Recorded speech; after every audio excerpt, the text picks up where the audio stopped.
Je m'appelle Évelyne Ménard. Je viens du village de Saint-Cuthbert dans la Naudière. Un petit village, s'il en est un. Et puis, je compte depuis 1998. Je m'appelle Nadine Bédard, avec un Y. Je viens de Montréal, mais je suis native de la Montérégie, puis je compte depuis 2005.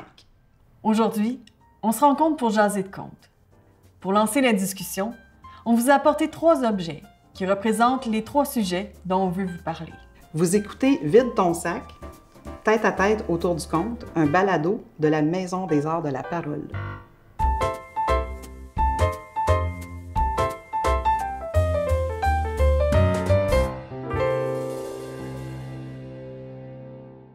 Bonjour Nadine.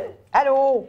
Ça me fait plaisir de te présenter mes objets. On m'a demandé en fait de trouver un objet pour représenter le conte. Puis là, moi, j'ai pensé, j'ai repensé, j'ai repensé. Puis je trouve que pour moi, la beauté du conte, c'est qu'il n'y a pas d'objet. Hein? On n'est pas obligé d'avoir une scène, un décor. On n'est même pas obligé d'avoir une marionnette, quelque chose qui démontre c'est quoi l'univers ou c'est quoi le conte. En fait, quand je raconte, ce que j'aime, c'est vraiment de créer l'image dans la tête des gens. Et eux, bien, font leur propre image, avec les enfants, je dis toujours qu'ils font leur film dans leur tête. Et puis, c'est ça que je trouve qui est beau dans le conte. Je me suis dit, s'il y a un objet, puis s'il en faut vraiment un, bien, je vais amener un paquet de cartes, en fait. C'est un paquet qui a été fait par le Musée d'art de Joliette, dans ma région. Puis ce que j'aime, en fait, c'est l'idée de partir d'univers d'artistes visuels pour créer une histoire. Puis en fait, je l'ai emmené vraiment pour montrer que chaque personne qui entend l'histoire, qui fait son film dans la tête, bien, elle peut voir les choses de façon tellement différente. Donc ici, vraiment figuratif. Donc on voit le pêcheur, on voit les petits personnages. Des fois, bien, c'est plus les lieux, on voit plus les maisons, c'est ça qui est plus détaillé quand on entend une histoire. Donc, des fois, ça peut être les personnages aussi. Donc, est-ce que je vois plus un petit Jean, mon personnage principal, ou je vois le roi, la reine? Donc, ça peut être ça. Donc, il y a différentes sortes de personnages aussi, différentes sortes d'esthétiques. Donc, peut-être que mon personnage est plus flou, il est plus intime quand je vois chaque histoire. Donc, c'est vraiment que ça appartient à chacun. Bien, en tout cas, je trouve ça intéressant parce que, tu sais, utiliser des œuvres d'art visuel, je trouve que s'il y a un art qui résonne pour moi par rapport au conte, c'est l'art visuel. On a beaucoup d'affinités, de parenté, l'art du conte et les arts visuels. Je trouve ça super beau. Puis c'est le fun que les jeunes... Tu dois faire ça avec les jeunes, j'imagine? Oui, absolument. Les jeunes partent avec ça, ils ont quelque chose de quoi partir. Puis là, c'est moins stressant. Tu ne pars pas une histoire de rien du tout, tu sais. Alors moi, mon objet, c'est une chandelle. En fait, c'est pas une chandelle, c'est la flamme. Puis là, je vais allumer ma chandelle. Ça marche. Pourquoi une flamme? Parce que je trouve que, pour moi, le conte, en fait, c'est préserver le conte, c'est comme préserver la flamme. Pour moi, le conte, c'est la flamme. C'est que nous, les conteurs et tout le monde, on doit préserver le patrimoine vivant. Puis le conte, bien, si on veut que ça se continue, bien, c'est comme la flamme. Puis pour moi, si on arrête de compter, bien, c'est la flamme qui s'éteint. Fait que c'est, pour moi, la plus belle représentation de ce que c'est le conte, c'est la flamme, parce que on veut que ça se continue. Hein? C'est pour ça qu'on le fait. C'est le plus beau cadeau qu'on peut avoir, c'est quand quelqu'un à qui on a conté une histoire la raconte à son tour après. Absolument. Ça, pour moi, c'est ça, la flamme. Oui. Fait que c'est simple, hein? Bien, c'est simple, mais en même temps, c'est complexe parce que c'est sûr que ça s'inscrit dans une notion de patrimoine en partant, ce qui n'est pas nécessairement la vision de tous les conteurs, puis c'est correct aussi. Mais je trouve que, justement, ce que je rencontre aussi beaucoup quand moi je raconte, puis ce que je raconte, c'est vraiment essentiellement les contes de tradition orale, c'est que souvent les gens sont étonnés de cette forme de récit-là. Ils connaissaient, à la limite, connaissaient même pas ça. Parce que souvent, quand on dit contes et légendes, ben, du Québec, c'est à peu près toutes des légendes. Fait que l'idée du conte merveilleux avec le héros, puis les étapes, puis tout ça, ben, on ne connaît pas tant que ça. Puis que ce soit les enfants ou les adultes, tu sais, quand je raconte, ben je le vois, là, qu'il y a quelque chose qui se passe qui est intriguant, puis qui nous amène ailleurs. Puis... Bien, tu vois, ces gens-là dont tu parles qui réalisent en écoutant, souvent, ils vont dire, bien, ça me rappelle ma mère, ça me rappelle ma grand-mère. Puis dans ce temps-là, je pense à la flamme, mais pour moi, ça, c'est la flamme, tu sais, du pilote du poêle au gaz, là. Tu sais, il faut toujours que tu gardes un poêle au gaz, il faut toujours que tu gardes la flamme. Sinon, tu peux pas le partir, le poêle au gaz. Mais c'est ça, tu sais, ce monde-là, ils font comme, mon Dieu, j'avais oublié ça. Puis c'est vrai que ma mère ou ma grand-mère, les comptines, les histoires quand on était petits, moi, c'était ça en tout cas. Je me rappelais pas que ma mère me contait des histoires. Pour moi, c'est le pilote du poêle à gaz. Il y a une petite lumière qui est tout le temps là, puis pourtant, il faut juste la réactiver. Puis là, le poêle part. Puis... Je voudrais enchérir là-dessus déjà, hein? Parce que c'est vrai que le côté patrimoine ou traditionnel, en fait, on l'a tous dans notre famille, mais on s'en rend pas compte. Puis moi, c'est un peu mon parcours que je vous raconterai un peu plus tard, mais vraiment, c'est là, c'est présent. Tu sais, si ta grand-mère, elle te fait une recette que sa mère, elle faisait, puis que sa grand-mère faisait, bien, tu en as du patrimoine dans ta famille. Si toi, tu l'apprends en plus puis que ton enfant le fait, ça fait partie du patrimoine vivant, tu sais. Des fois, c'est une chanson, mais c'est toutes les comptines aussi qu'on chante aux enfants. Bien, si je pense à Ma vache a mal aux pattes, il y a tellement de versions. Il y en a autant qu'il y a de villages qu'il y a, tu sais... Fait que le patrimoine, il est vraiment partout. Puis... Qu'est-ce qui fait, en fait, qu'il y a la flamme ou pas, comme tu dis? Bien, c'est vraiment l'idée que c'est valorisé ou pas. T'sais? Parce que quand c'est valorisé, les gens se disent « Ah, ben oui, c'est vrai. T'sais, moi aussi, je l'ai dans ma famille. » Mais si personne n'en parle autour, tu ne sauras pas c'est quoi, puis tu ne seras pas encouragé ou intéressé à le transmettre, là.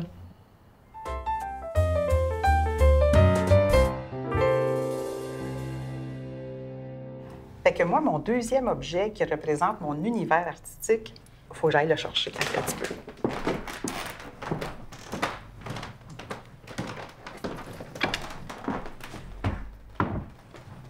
C'est bon. Oui. C'est une chaise.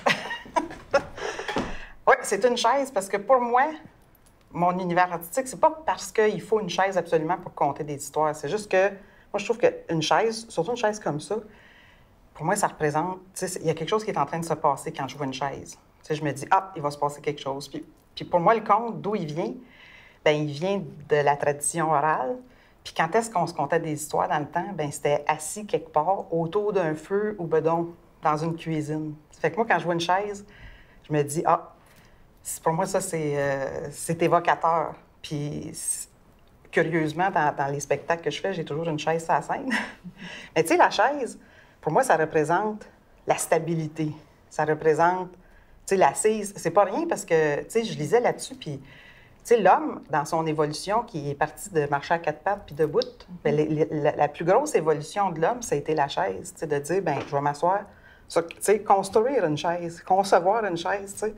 Fait que je trouve que, tu sais, il y a quelque chose du conte là-dedans aussi, de la tradition orale, tu sais, qui me fait triper, tu sais. Fait que moi, j'aime beaucoup l'idée de voir des chaises, surtout que, tu sais, t'en as 3-4 ensemble, tu dis, hey, là, il va se passer quelque chose, tu sais.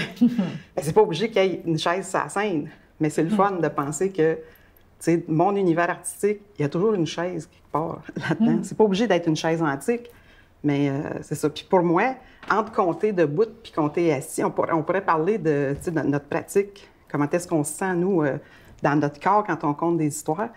Mais moi, ça m'aide de m'asseoir sur une chaise parce que je me calme. Tu sais, je suis en position... Je m'en vais vous conter une histoire. Tu sais, je suis pas comme debout, en train d'essayer de vouloir attirer l'attention de tout le monde. On s'assied, on se calme, puis là, l'histoire peut commencer. Tu sais. Bien, c'est intéressant, les assises, hein, vraiment de se poser.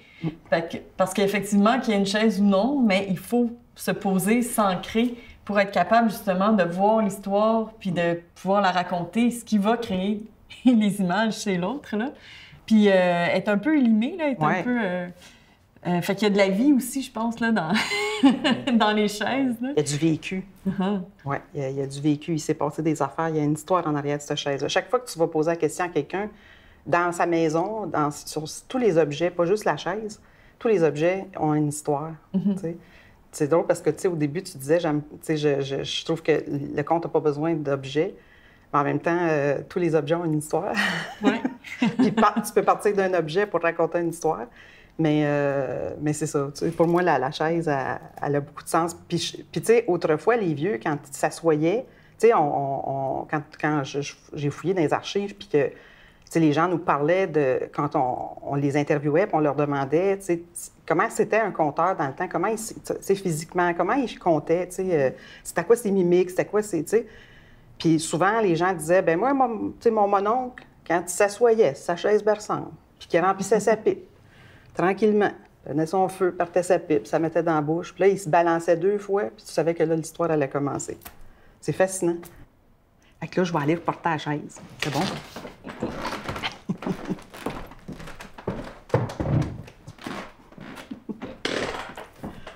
Puis toi, c'est quoi ton objet? Avant de présenter les objets, je vais commencer par parler de ma démarche artistique qui va m'amener aux objets que je veux vous présenter.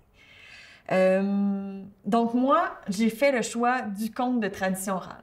Donc, peu importe les projets que je fais, de la manière que je les fais, les rencontres que je fais, que ce soit en médiation culturelle, que ce soit en transmission ou en spectacle, pour moi, c'est vraiment la base de mon travail, c'est le conte de tradition orale. Je trouve qu'il y a une trame qui est là, qui est vieille comme le monde, qui est éprouvée, qu'on peut facilement comprendre. Des fois, on l'anticipe, mais on aime ça. Hein? On le sait souvent qu'il va y avoir 3 épreuves, mais on attend la prochaine, même si on le sait qu'elle s'en vient. Puis aussi parce qu'il y a un volet vraiment universel au conte de tradition orale qui, moi, m'impressionne énormément. J'ai une petite anecdote là-dessus. En fait, dans les premières années où je comptais, j'avais choisi un conte qui venait de la Gaspésie pour le raconter. Puis là, je le trouvais un peu long, fait que je l'avais arrangé. J'avais enlevé une couple d'affaires dedans, dont un petit chien que je me souviens. Fait que moi, je raconte l'histoire, puis je suis toute contente de raconter cette histoire-là. Puis en plus, hey, je l'ai faite à ma manière, tu sais. Fait que là, c'est vraiment mon histoire. Puis à la fin du spectacle, il y a un monsieur qui vient me voir. Il me dit, ma mère, elle me racontait ça, cette histoire-là, quand j'étais petit, puis je l'aimais vraiment beaucoup. Mais il n'y avait pas un petit chien dans l'histoire?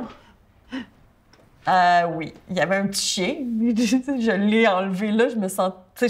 J'étais là, ouais, ça faisait vraiment partie de l'histoire, finalement. Ça faisait partie de l'histoire. Et le plus beau, là, le plus impressionnant, c'est qu'après, il me dit, ben oui, moi, ma mère me racontait ça en Malaisie, quand il était petit. Donc, il y a vraiment une universalité dans les contes.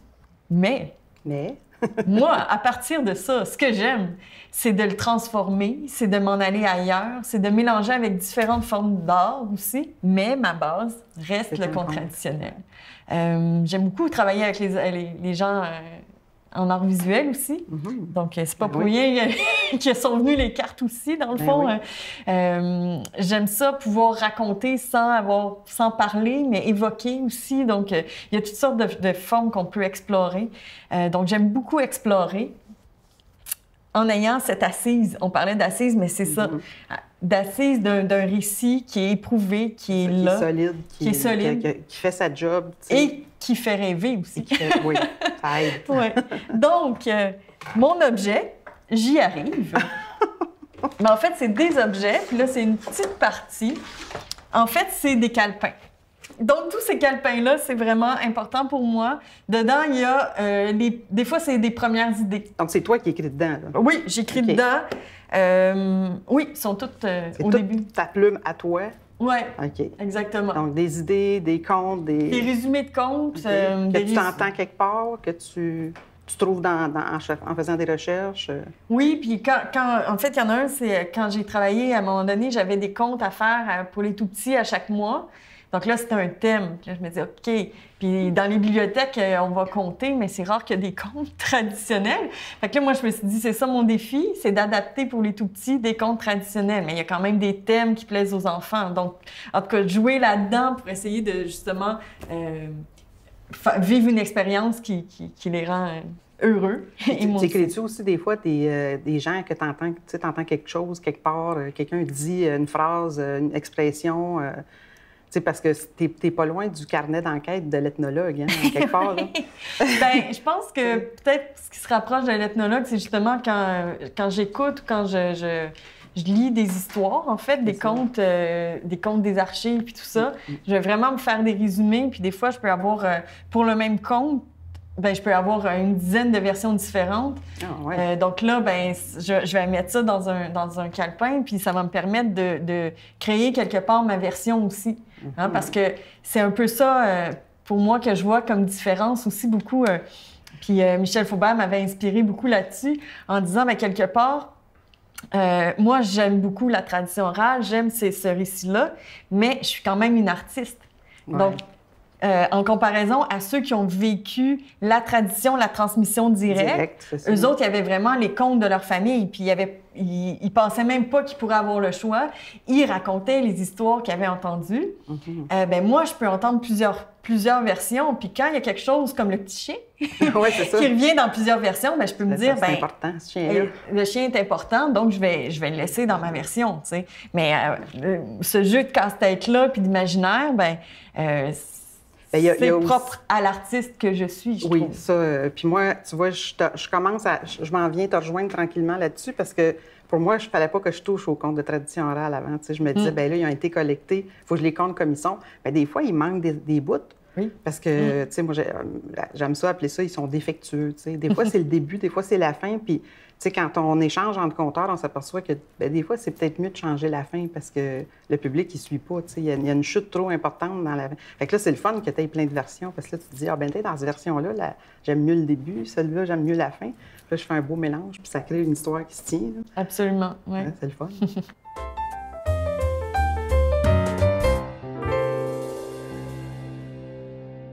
Ben c'est bien pour dire qu'on est rendu au troisième objet. Ben oui. Pour représenter la transmission, parce que c'est ça qu'on avait envie de parler, hein? Ben, pour représenter la transmission, j'ai choisi mes écouteurs. Parce que moi, les contes, ben, si je dis de transmission ou de tradition orale, c'est justement parce que j'aime ça les entendre. J'aime ça entendre les archives. J'aime ça entendre des gens qui vont me raconter leur histoire. Puis, des fois, les gens me racontent leur histoire, ça m'inspire. Je vais aller mélanger ça avec un conte traditionnel, puis ça va faire un objet de création. Entendre aussi, c'est peut-être, tu sais, de trouver des réalités. Parce que ce qui est beau, je trouve aussi dans les contes traditionnels, c'est qu'il y a comme un peu des valeurs qu'il y a là-dedans qui sont toutes simples. Hein? Une valeur de se dépasser. Parce que souvent, le héros, quand il y a 3 épreuves à faire, ben il faut qu'il se dépasse d'une épreuve à l'autre. C'est de la résolution de problèmes. Oui, c'est ça. Au quotidien, de la résolution de problèmes. Puis, dans le fond, quand on l'écoute, ben ça fait du bien de savoir que c'est sûr que c'est une histoire, mais il y a un modèle, il y a quelqu'un qui réussit à le faire, que ce soit un petit Jean, que ce soit un Richard sans peur. Mais c'est inspirant. Donc, mon intérêt pour la transmission, d'où est-ce que c'est venu? Ben, il faut dire que moi, j'ai toujours aimé voyager. Fait que, à l'âge de 18 ans, j'ai choisi de partir avec un sac à dos, avec un billet ouvert en Europe, et de dire, je pars, mais je ne sais pas quand je reviens. Et en voyageant pendant presque un peu plus qu'1 an, ben, j'ai rencontré plein de gens de plusieurs pays d'Europe qui me montraient un petit dessert de leur coin de pays, une façon de tricoter qui était typique à leur village, de la nourriture, toutes sortes de la musique traditionnelle aussi beaucoup. Puis là, je me suis dit, ben... Là, il devait te demander, puis chez vous? Oui, c'est ça. Puis là, moi, je savais pas quoi répondre. 19 ans, là, quand 19 ans! Puis puis tu sais, c'est ça, j'étais partie en quête de moi-même, mais là, je savais pas quoi répondre. Et là, c'est là que je me suis rendu compte que, ben, la tradition était un peu partout, dans le fond. Et là, ça m'a intriguée. Je suis allée voir mes grands-parents, je suis allée voir mes parents. Puis, je suis allée voir aussi, j'ai eu la chance de croiser au fil des ans des conteurs, mais vraiment de tradition orale, qui, eux, avaient appris de leur père ou de leur grand-père. Et là, ben, ça m'a fait... j'ai pu prendre contact, en fait, avec une forme de conte qui était vraiment touchante, qui était très communautaire, dans le sens de communauté, d'échange, de proximité aussi. Et ça m'a amené à dire, bon, ben le conte de tradition orale, c'est ça qui est important pour moi. Et puis ça m'a amené à dire, ben moi, maintenant que ça fait plusieurs années que je raconte, mais j'ai aussi envie de transmettre. Et là, ben, dans mon petit village de Saint-Cuthbert, j'ai la chance de vivre dans un village où est né Adélard Lambert. Et ce monsieur-là, pour ceux qui connaissent un peu les livres, les premiers livres qui ont été faits de tradition orale, c'est Marius Barbeau qui les a écrits. Et un de ses informateurs, c'était Adélard Lambert, qui vient de mon village. Donc, c'est la deuxième fois. Le premier projet, je l'ai fait avec la conteuse Isabelle Crépeau. Et cette année, je suis encore à l'école de Saint-Cuthbert. Pendant 10 semaines, j'ai fait une résidence à l'école où les enfants ont lu les résumés de contes, ont choisi leur histoire, ont appris à la raconter et là, on l'a enregistrée.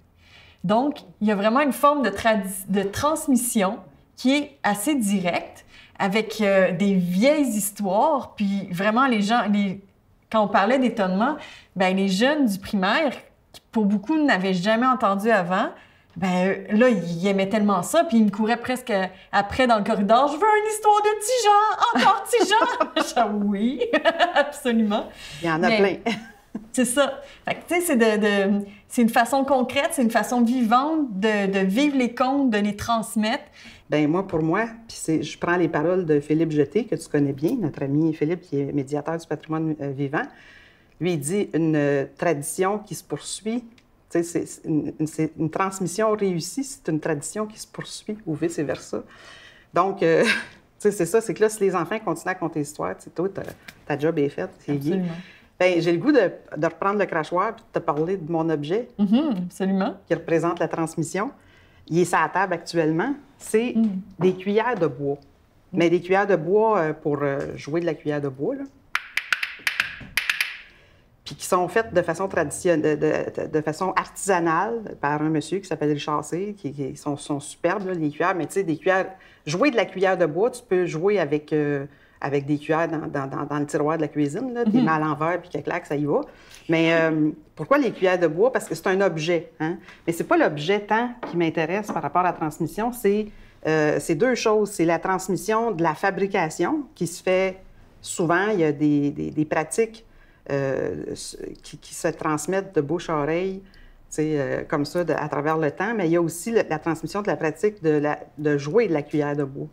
Fait que pour moi, j'aurais pu prendre un violon, j'aurais pu prendre un accordéon, j'aurais pu prendre plein de choses, j'aurais pu prendre tout ce qui est des pratiques de tradition orale. C'est ça qui est l'intérêt, c'est qu'elles se transmettent de bouche à oreille depuis la nuit des temps. Moi, ça m'est pas venu exactement de la même manière que toi, évidemment, l'intérêt pour le conte de tradition orale. À un moment donné, par hasard, je m'en vais voir un spectacle dans une maison de la culture, puis je découvre qu'il y a des conteuses sur scène. C'est dans le cadre d'un festival.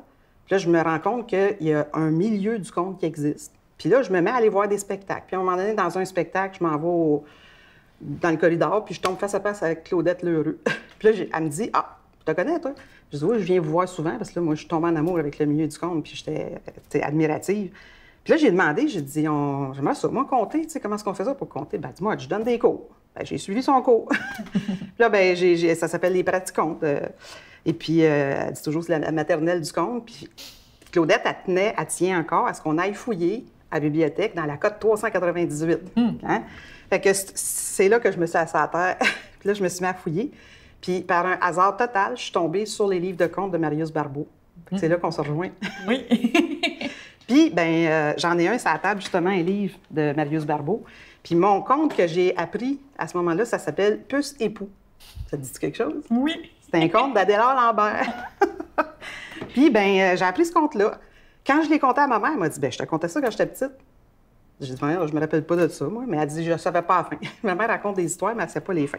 Elle est cute, je l'aime. Puis c'est ça, fait que là, ben, j'ai commencé à compter, puis je trouvais ça intéressant. Puis là, à un moment donné, le regroupement du conte, ils ont offert une formation dans les archives. J'étais allée aux archives du Musée canadien d'histoire à Gatineau. J'étais allée aux archives de l'Université Laval à Québec. Puis là, j'ai découvert les archives. Je me rappelais que mon père m'avait dit que mon arrière-grand-père chantait, puis qu'il avait été collecté. Puis c'est quand j'étais allée aux archives de Gatineau que j'ai posé la question. Puis là, les archivistes m'ont dit, ben, on a du stock sur ton arrière-grand-père. Puis là, il est venu toute cette recherche-là sur mon arrière-grand-père, qui était surtout chanteur, mais un petit peu conteur.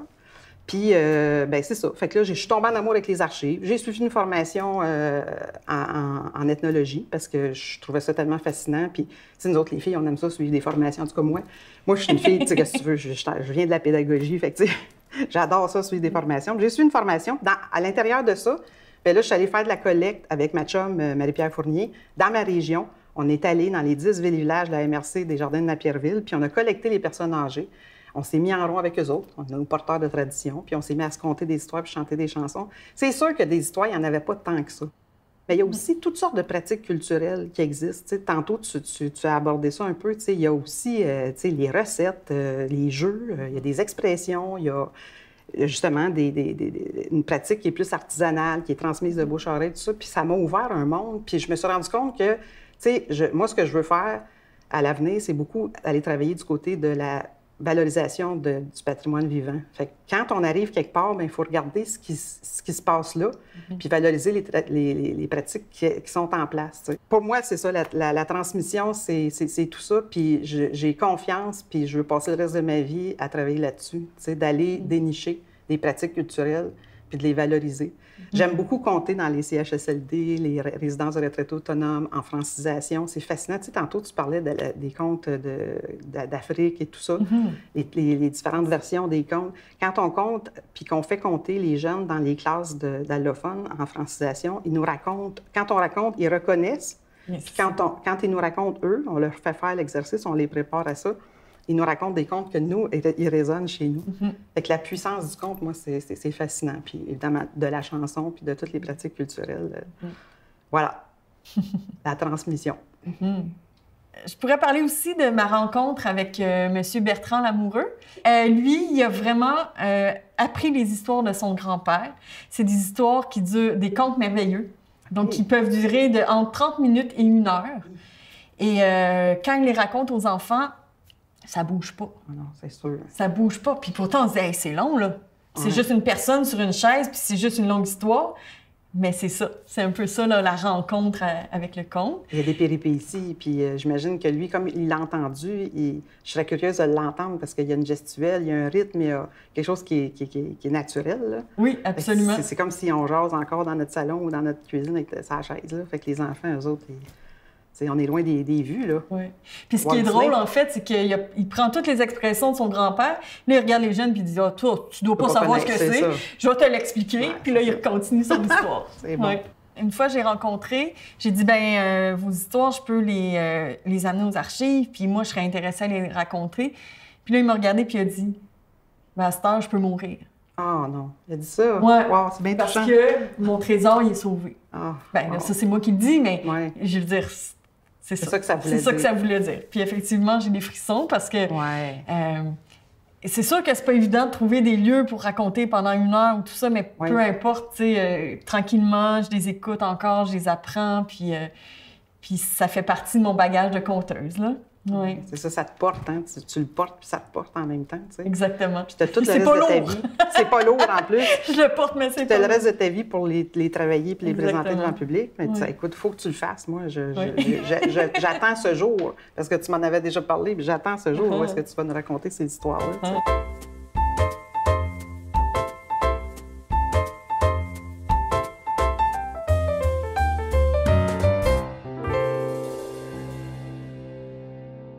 Fait que c'est ça. On prend-tu une pause? Hein? Déjà? Ben, c'est parce que j'ai mon gin à terre, là. Ah, c'est ça qui me manque!